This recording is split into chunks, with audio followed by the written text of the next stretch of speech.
আমি পড়তে যাচ্ছি বাবার লেখা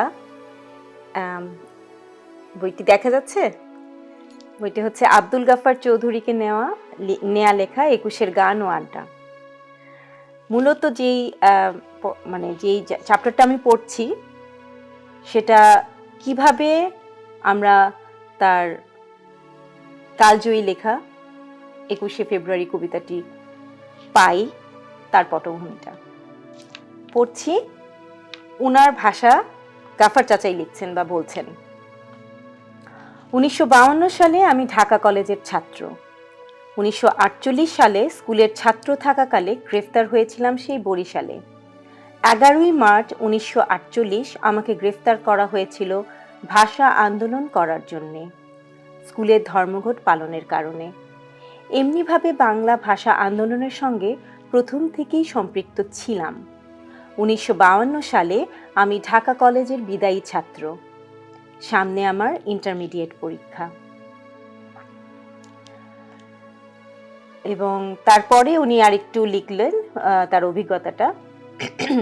আমরা আউটডোরের সামনে গিয়ে দেখি যে একটি লাশ পড়ে আছে।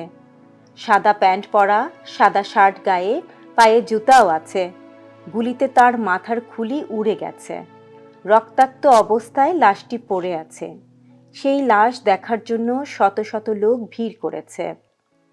পরে জানলাম যে এই লাশ হচ্ছে শহীদ রফিক উদ্দিনের। এই লাশটি দেখার সময় আমার মনে কবিতার লেখার জন্য একটি ভাবের উদয় হয়েছিল। ভাবটি এসেছিল কবিতা লেখার জন্য, গান রচনার জন্য নয়। আমি গান লিখতে জানি না, আমি সুরকারও নই, গীতিকারও নই।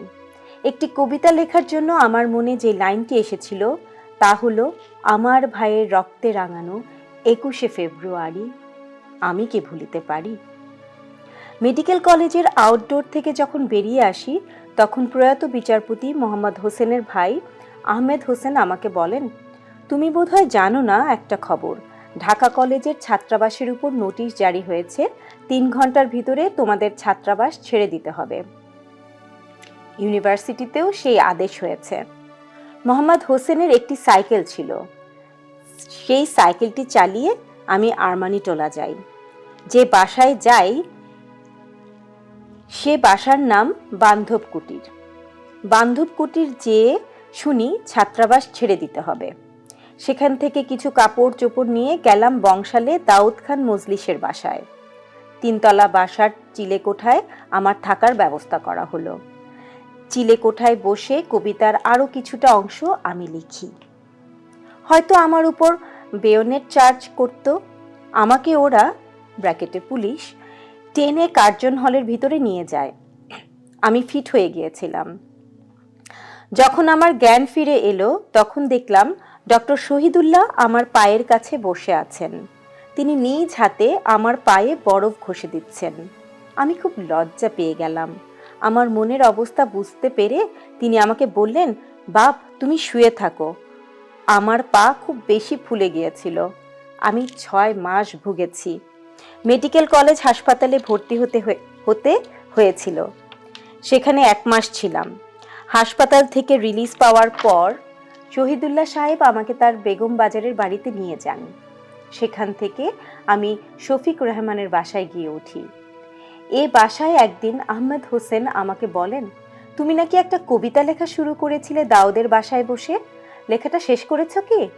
না করে থাকলে শেষ করে ফেলো।